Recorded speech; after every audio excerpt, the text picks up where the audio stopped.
নমস্কার বন্ধুরা, welcome to my channel Mithu রান্না জানসন। আশা করি সকলে সুস্থ আছেন ও ভালো আছেন। আজ আমি আপনাদের করে দেখাবো দুর্দান্ত স্বাদের বড়ি দিয়ে পটলের একটা নিরামিষ রেসিপি। অনেকেই পটল অনেকভাবে করে থাকেন, কিন্তু এইভাবে বড়ি দিয়ে পটলের রেসিপিটা করে খাবেন, দেখবেন অসম্ভব সুন্দর স্বাদ হয়। সম্পূর্ণ নিরামিষ, যে কোনো নিরামিষ দিনে করতেই পারেন। তাহলে চলুন, প্রথমেই দেখুন এখানে আমি বড়ি নিয়ে নিয়েছি আর নিয়ে নিয়েছি পটল। সমস্ত কিছু কেটে ফিরে আসছি। দেখুন এখানে আমি আলু, পটল সমস্ত কিছু ছাড়িয়ে নিয়ে নিয়েছি, খুব ভালো করে ধুয়ে নিয়েছি। আলুগুলো সরু সরু লম্বা লম্বা করে রেখেছি, আর পটলটাও ঠিক সেরকমই খোসা ছাড়িয়ে লম্বা লম্বা করে কেটে নিয়েছি। আর এখানে আমার ডালের বড়ি আছে, নর্মাল যে দোকানের বড়িগুলো পাওয়া যায় সেটাই আছে। আর নিয়ে নিয়েছি টমেটো, আদা, 1 ইঞ্চ পরিমাণ আদা, একটা গোটা টমেটো কুচি করে নিয়েছি, আর নিয়েছি 2টো কাঁচা লঙ্কা। এবার রান্না করা পালা। রান্না করার জন্য প্রথমেই আমি গ্যাসে কড়া বসিয়ে দেব। কড়া বসিয়ে কড়া খুব ভালো করে গরম করে নেবো। কড়া ভালো করে গরম হয়ে এলে দিয়ে দেবো সামান্য পরিমাণে সর্ষের তেল। অবশ্যই সর্ষের তেলে করতে হবে। সর্ষের তেলে একটা ঘ্রাণ আছে যেটা রান্নার ফ্লেভারটা বাড়িয়ে দেয়। সর্ষের তেলটা হালকা করে গরম হয়ে এলে এর মধ্যে দিয়ে দেবো বড়িগুলো। নর্মাল ডালের বড়ি আছে, বিউলি ডালের বড়ি আছে, আপনারা যে ডালের বড়ি খেতে পছন্দ করবেন সেই ডালের বড়ি কিনে নেবেন, নয়তো নর্মালি দোকানে যে বড়ি পাওয়া যায় সেটাই নিয়ে নেবেন, কোনো অসুবিধা নেই। এবারে হালকা করে লালচে করে বড়িগুলো ভেজে নেবো। কাঁচা বড়ির গন্ধটা একটু আলাদা লাগে, তাই বড়িগুলো ভেজে নিলে ফ্লেভারটা খুবই ভালো হয়। বড়িগুলো হালকা করে ভেজে দেখুন লালচে রং ধরে এসেছে। এই পর্যায়ে সমস্ত বড়িগুলো কড়া থেকে তুলে নেব। খুব বেশি ভাজবো না, তাহলে পুড়ে যাবে, তখন আর ফ্লেভারটা ভালো থাকবে না। সমস্ত বড়িগুলো কড়া থেকে তুলে নিলাম। এরপর এই তেলের মধ্যে দিয়ে দেবো সামান্য পরিমাণে তেল। খুব বেশি তেলে কিন্তু রান্নাটা করব না, শুধু বড়ি ভাজতেই যা তেল লাগে সামান্য পরিমাণে আর একটু তেল দিয়ে দেবো। এই মাত্র 1 থেকে 1.5 টেবিল চামচ তেলের মধ্যেই কিন্তু আমি সম্পূর্ণ রান্নাটা করে নেব। তেলটা দেখুন গরম হয়ে গেছে। এই পর্যায়ে দিয়ে দেবো শুকনো লঙ্কা, জিরে আর তেজপাতা ফোড়নে। তেজপাতা, শুকনো লঙ্কা, জিরে হালকা ভাজা হয়ে এলে দিয়ে দেবো আলুগুলো। আলু একটু সময় লাগে, তাই আলুটাই প্রথমে দেব। এখন আলুটা খুব ভালো করে নাড়াচাড়া করে মিনিট 2 মতো ভাজা ভাজা মতো করে নেব। তারপর ঢাকা দিয়ে রেখে দেবো মিনিট 5 জন্য। গ্যাস লো টু মিডিয়াম ফ্লেমে রেখে ঢাকা দিয়ে রেখে দিলাম মিনিট 5 জন্য।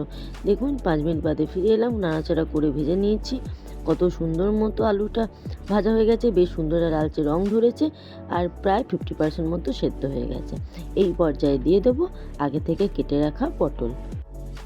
এখন পটল আর আলু একসাথে খুব সুন্দর করে মিনিট 2-3 ধরে ভাজা ভাজা করে নেবো। নাড়াচাড়া করে সমস্ত একসাথে মিশিয়ে ভাজা ভাজা করে নেবো। পটলটাও সেদ্ধ হবে, তাই সামান্য পরিমাণে এই পর্যায়ে লবণ আর হলুদ দিয়ে দেবো। তারপর ঢাকা দিয়ে রেখে দেব আরও মিনিট 5 জন্য। গ্যাস কিন্তু লো টু মিডিয়াম ফ্লেমেই ঢাকা দিয়ে রাখবো, তাহলে সবজিটা পুড়েও যাবে না আর খুব সুন্দরভাবে সেদ্ধও হয়ে যাবে। দেখুন খুব সুন্দরভাবে আলু আর পটলের সাথে লবণ হলুদটা মিশিয়ে নিলাম। এবার ঢাকা দিয়ে রেখে দেবো মিনিট 5 জন্য। 5 মিনিট বাদে ফিরে এলাম। কত সুন্দরভাবে আলু আর পটল কিন্তু আরও ভালো মতো ভাজা ভাজা হয়ে সেদ্ধও হয়ে গেছে। আলু তো আগে থেকেই প্রায় 50% মতো সেদ্ধ ছিল, এই পর্যায়ে আরও খানিকটা সেদ্ধ হয়ে গেল, আর পটলটাও খুব সুন্দরভাবে নরম হয়ে গেছে। এবার মশলা দেওয়ার পালা। আমি কিন্তু কড়া থেকে সবজি তুলব না, এই কড়ার মধ্যেই সমস্ত কিছু দিয়ে কিন্তু একসাথেই রান্নাটা করে নেব। আপনারা চাইলে আলাদাভাবে সবজি তুলে তারপরে মশলা কষে দিতে পারেন, কিন্তু এইভাবেই ঝটপট হয়ে যায়। দেখুন ওই সবজির ওপরেই দিয়ে দিলাম টমেটো কুচি, আদা গ্রেট করা আর 2টো কাঁচা লঙ্কা চেরা। এরপর সমস্ত কিছু একসাথে মিনিট 2 মতো নাড়াচাড়া করে নেব। তারপরেই ঢাকা দিয়ে রেখে দেবো টমেটোটা একটু গলে যাওয়া পর্যন্ত। দেখুন সব কিছু এসে তো খুব ভালো করে নাড়াচাড়া করে নিলাম। এবার ঢাকা দিয়ে আরও মিনিট 2-3 মতো রেখে দিয়েছিলাম। তারপরে ফিরে এলাম। দেখুন খুব সুন্দরভাবে কিন্তু টমেটো প্রায় 50% মতো গলে গেছে, আর বেশি ভাজার দরকার নেই। খুব সুন্দরভাবে টমেটো, আলু, পটল একসাথে ভাজা ভাজা হয়ে প্রায় 80% মতো কিন্তু সব কিছুই ভাজা হয়ে গেছে। এবার কিছু বেশি গুঁড়ো মশলা দেওয়ার পালা। তার জন্যই প্রথমে দিয়ে দেব হলুদ গুঁড়ো, তারপরে দেব লঙ্কা গুঁড়ো, আর দেব সামান্য পরিমাণে ধনে গুঁড়ো ও জিরে গুঁড়ো, আর দিয়ে দেবো সামান্য পরিমাণে লবণ। সবজি ভাজার সময় সামান্য পরিমাণে লবণ দিয়েছিলাম, তাই লবণের পরিমাণটা বুঝে দিতে হবে। এখন সবজির সাথে খুব ভালো করে মশলাটা আরও মিনিট 2 ভাজা ভাজা করব। সমস্ত মশলা সবজির মধ্যে খুব সুন্দরভাবে নাড়াচাড়া করে ভাজা করে নিলাম। দেখুন আলু কিন্তু আমাদের খুব সুন্দরভাবে সেদ্ধ হয়ে গেছে, সমস্ত সবজিই কিন্তু খুব ভালো মতো সেদ্ধ হয়ে গেছে। আর কিন্তু বেশিক্ষণ লাগবে না, একদম সব কিছু একসাথে মিশিয়ে নাড়াচাড়া করে ভাজা ভাজা করে নিলাম। এবার দিয়ে দেবো সামান্য পরিমাণে গরম জল। অবশ্যই গরম জলটা দিতে হবে, গরম জলটা দিলে রান্নার স্বাদটা কিন্তু দুর্দান্তভাবে বজায় থাকে। কাঁচা জলটা দিলে রান্নার স্বাদটা অনেক সময় খারাপ হয়ে যায়। সামান্য পরিমাণে গরম জল দিয়ে দিলাম। এরপর সব কিছু একসাথে নাড়াচাড়া করে মিনিট 2 মতো রান্না করে নেব। দেখুন সব কিছু একসাথে খুব ভালো করে মেশানো হয়ে গেছে, খুব সুন্দরভাবে তরকারি ফুট উঠে গেছে। এই পর্যায়ে দিয়ে দেবো আগে থেকে ভেজে রাখা বড়িগুলো। বড়িগুলো একটু জল টানে, তাই জলের পরিমাণটা আপনারা যেরকম রাখবেন সেই রকমই দেবেন।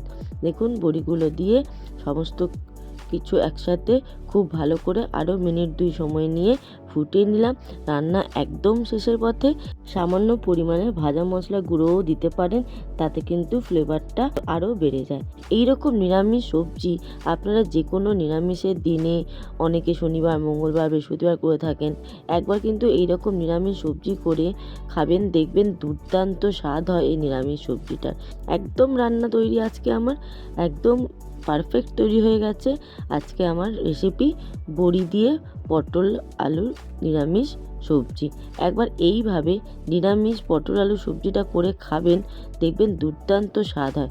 আর আজকে আমার এই বড়ি দিয়ে নিরামিষ পটল আলু সবজি আপনাদের কেমন লাগলো অতি অবশ্যই আমাকে কমেন্ট করে জানাবেন। ভালো লাগলে একটি লাইক করে দেবেন। আর আমার চ্যানেলে নতুন বন্ধু হয়ে থাকলে আমার চ্যানেলটি কিন্তু সাবস্ক্রাইব করার অনুরোধ রইল। সাবস্ক্রাইব করে পাশে থাকা বেল আইকনটিতে ক্লিক করে অল নোটিফিকেশানটা অন করে দেবেন, তাহলে যখনই যা দেবো তৎক্ষণাৎ আপনাদের কাছে পৌঁছে যাবে।